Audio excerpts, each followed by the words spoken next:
Alright, I'm prepared.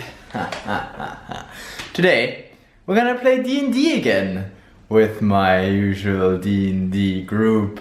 Oh yeah, but today's gonna be different. Because our GM also wants to play for once. I can be the Dungeon Master. So I'm gonna lead the game once again. I mean, I've done that so many times before. Once.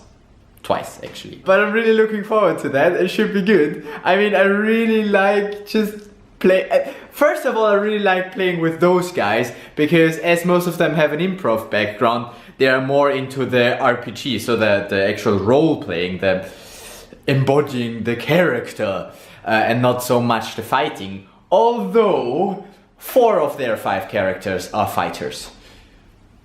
Or monks, like specialize on fighting, dealing damage. It's gonna be interesting anyway. And secondly, I just really like to be the GM. Because then I can do anything. I'm God! Yes! Yeah. Should be cool. I have something prepared. Like, I do have a plot. But I'm not sure how much they'll stick to it, and I'm not sure how good my plot hooks are. So I don't even know if they get it. I mean, because it's super interesting because I don't even really know what's happening. Like, they can decide which side they take, and I find that really interesting. If there's not an obvious, oh yeah, you're the quest giver, you give me a quest and those are the bad guys and I kill them and then I come back to you and I get some loot and shit and rewards, it's great, alright. Boring. No. What's way more interesting is you go to one quest giver, oh, please kill that other guy. Then you go to that other guy, oh, please kill that guy. I give you more. And then you can decide, which side do I want to be on? And that's especially interesting if the one quest giver insults some of the people, but praises some others. So maybe I can even get the group to have a discussion about that. It should be cool. It's a one-shot, because like our usual DM does want to continue DMing, and we will continue our normal sessions on Wednesday, so the day after tomorrow, so it will all be fine. I can still play Bardi, my prince, but this one shot plays in the same universe, and it's so cool because I can basically write my own backstory with this one shot now. Because, I mean, I have a backstory, like my character has a backstory. Bardi was born as a son of a farmer, but then he was stolen from his family by the king because the king just couldn't get his wife pregnant. And so they didn't have a successor, and so they just stole someone and raised him as the prince. Bardi, the future prince of Neverlands. However, then at some point when he was 16, the king actually did become his own son, and so he had Bardi leave the kingdom, which after some first resistance, when he got his scar, he did, and he went into the woods where he learned his druid craft, and now he's with the gang of adventurers. And he doesn't know what happened to Neverlands, he never returned, so he doesn't know what's happening with the king or with his actual family. He knows that he might not be the actual son of the king, he got that, but he doesn't know who his family is, and he doesn't know what happens to them. I also don't know what happens to them, because that is something that we can see today. Basically, they will decide what happens to the kingdom. It plays like 5 years after Bardi left the kingdom, and the other campaign is like 10 years after he left. So that should be interesting. So if they kill the king, then there is no king in Neverlands. There might be the small prince who is now 5 years old by the time he will be 10, but still could be interesting. I have the king right here. I even made a character for him so that I have all his skills and shit. He's a level 10, the others are level 5. Also, the king has knights who are pretty strong. So if they decide to kill the king, then it's gonna be tough. But I actually have planned that they kill the king if they get that the other person is actually the good one. The first plot hook is they talk to the king and the king wants them to kill that guy. If they just kill that guy without thinking about it, well, then they have no reason to kill the king whatsoever. But if they don't, if they talk to him, they might decide to kill the king. So I don't know what's gonna happen. It's better for the stability of the kingdom if the king doesn't die. But also, it could be interesting if the king dies. If it's getting too boring, I also have other stuff. In the dungeon of the castle, for instance, they can find a dragon, which tries to take over the kingdom. But he was caught and is now in the dungeon, like a huge place down there. And then they can also find a ghost, who is the father of the king. And that guy was killed by the king because he wanted to get into power. So he just killed his father. And now he's a ghost, hunting the castle. They can also find the ghost if it's getting too boring. But it all depends which choices they make. I have so many things prepared. And it's gonna be good. It's gonna be interesting. Those are my players. I made such little handy cards because I can put them on my DM screen. And then I see their armor class and passive perception and which languages they speak and which type they are and their names. That's pretty handy, especially for initiative. If you don't use passive initiative, which we won't, since we don't usually do it in that round, and people like to roll dice, so I'm gonna let them roll dice. And you can say roll for initiative to, you know, get the tension up. But then you need to, you know, have them in an order, and if you put those name tags on your DM screen, that's pretty cool. I learned that from the DM that is hosting. It's probably a well-known thing, but I've never seen it before. So that's cool. We're gonna do that. Right, so people are gonna be here any second. I should put pants on. So now I'm ready. The studying phase has begun. That doesn't make any sense. Pepe. Right, so the characters just introduced themselves. Now let's give them the intro that they deserve. Alright, we're halfway through time-wise. And they didn't even get their quest yet. Great. They spend their time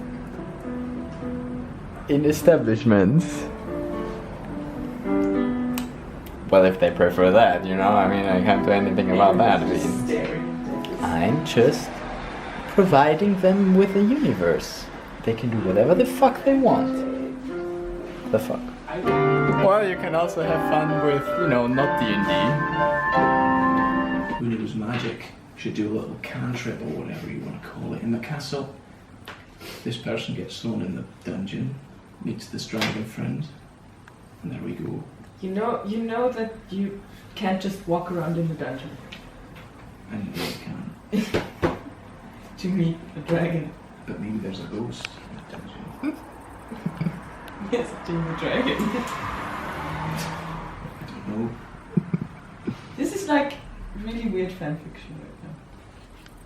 Look, He's gonna be tied up anyway. Yeah, and getting the hole was so easy. Maybe we can like throw him out the window and you just grab him, and we'll do that in the forest somewhere. The killing part. Yay! Wait. Killing in the forest. Killing. Okay. I have a question from this perspective. What are you going to do? We don't know yet. We're discussing. Probably. We're going to go to the king, steal his jewelry. Yes. I'm gonna disguise as the fat hoe. And we'll see about the dominate the killing shit part. out of him. Oh, that's the sort of campaign I'm running. I see. So, we'll definitely steal his rings. He has a lot of rope. Alright. Look, So they are against the king. Why? That's the status. Don't we? Alright, and now they're gone, leaving behind this mess. But it was a lot of fun. In the end, after 6 hours of playing, I got kind of tired and I didn't listen to everything anymore, and the whole thing got a bit more challenging. But during the game, it was really fun. Like, I did several characters. I got my king as I wanted to portray him. I mean, not as swag, YOLO, lol, ruffle, whatever. I couldn't make him as hip as I hoped that I could make him, but that's just because I just don't know. I just don't know what's hip. Anyway, The other characters that I played, there was one farmer guy, actually the real father of Barty. They don't know that, by the way. I played him with like a Southern American accent. Y'all about to go away here. This is my farmland, and I better know. You better don't mess with me, motherfuckers. Yeah, this sort of stuff. And I had some. Who else did I play? A little kid. I played a little kid. And they went to a brothel with me. What? Yes, that happens if you play with those guys. But it's alright, we're all over 18. I wasn't. Well, it happens. It was really interesting. Our shapeshifter did shift some shapes. This guy was also really fun. I didn't expect Max to play such a guy. He's like a very religious person.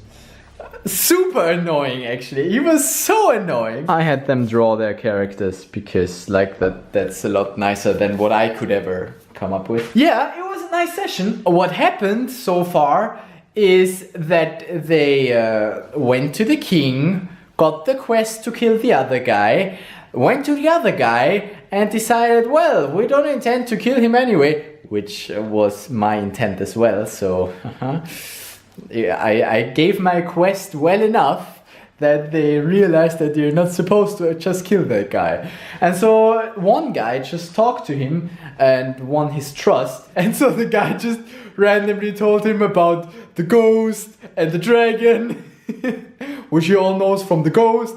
It's so nice if you can just improvise all of that shit. I mean, I had it in my mind that they will be there, but I thought they would be trapped in the dungeon, but then things change. No, apparently the ghost is now free and just moves around and talks to that villager guy. Hadrian. I had to use a few names and I kinda, yeah. Always nice if you have a names list and then you can just pick a name. But I need to now remember that this is the actual farmer guy. I should probably write that down. In the end, the people told me that they liked it, that they had fun, so that's good. Some even complimented my choice of music and that there was not always music, but just sometimes. And I like that. I mean, I like to use music to set the atmosphere. And once I have it there, I just leave it roll, because I don't want annoying music in the background, because maybe it brings you somewhere where you don't want to be. So just if I consciously want to set a scene, now it's getting dangerous, then I put in a track. Now it's getting epic, I put in a track. Now we're at the king's castle and I want you to feel all woo impressed. Let's put in some music. That's my style here, or at least the style I use today. I'm not very proficient with the choice of music yet. I just got them all from Epidemic Sound. Let's plug Epidemic Sound. Maybe I want to work for them, lol. Anyway, yeah, so I really liked it. I will continue this mini campaign. It's so interesting because they learn about Barty. They know that Barty is the former Prince of Neverlands. The whole kingdom of Neverlands thinks that Barty is dead. But since they know that Barty isn't dead, they have information that they bring to the table, and I have to deal with that because, I mean, that's what improv is. If they say that Barty is alive, then Barty is alive. Because Barty really is alive. But yeah, you have to keep so many people's perspective in your mind. It's ridiculous. And then you also have to remember which person you played in which way and which voice they had. It's not so easy. Like after a day of this, it's. I mean, I remember my king. I remember the farmer. But the few girls or the bartenders that I played, I have no idea how I did them anymore. I know one of them was just talking like this. There was the first bartender that told him about Barty.